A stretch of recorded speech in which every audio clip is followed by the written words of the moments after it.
আজ রান্না করবে আমার মা, আমি পাশে মাকে হেল্প করব। আজকের রেসিপি সর্ষে ইলিশ। সর্ষে ইলিশ বানানোর জন্য মা প্রথমেই একটা মিক্সিং জারের মধ্যে কয়েকটা কাঁচা লঙ্কা, একটু জিরে, পোস্ত, চালমগজ, সাদা সর্ষে, লাল সর্ষে পরিমাণ মতন দিয়েছে পরিমাণ মতন লবণ, হলুদ আর সামান্য একটু টক দই।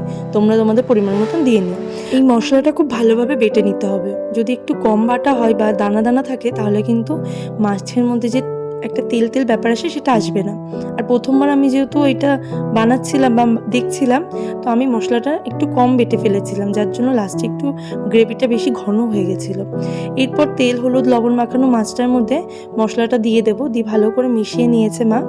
তারপর গ্যাসে একটা কড়াই বসিয়ে দিয়ে তার মধ্যে দিয়ে দিয়েছে সর্ষের তেল। তেলটা গরম হয়ে গেলে ডিম সমেত মাছের পেটিগুলোকে একে একে দিয়ে অবশিষ্ট মশলাটা উপর থেকে দিয়ে এরকম ঝাঁকিয়ে ঝাঁকিয়ে পুরো মশলাটার সাথে মাছগুলোকে মিশিয়ে নেওয়া হয়েছে। গ্যাসের ফ্লেম লোতে দিয়ে সামান্য একটু জল দিয়ে ঢাকা দিয়ে পুরো রান্নাটা করা হয়েছে। ইলিশ মাছ যেহেতু খুব নরম, তাই জন্য খুন্তি দিয়ে নাড়ানো হয়নি, তাহলে ভেঙে যাওয়ার সম্ভাবনা থাকে। ব্যাস হয়ে এসেছে, এবার নামিয়ে ফেলবো। নামানোর সময় মা একটু সর্ষের তেল দিয়েছিল ফ্লেভারের জন্য। দারুণ হয়েছিল খেতে। আমার তো ডিমওয়ালা ইলিশ মাছ খেতে ভীষণ ভালো লাগে।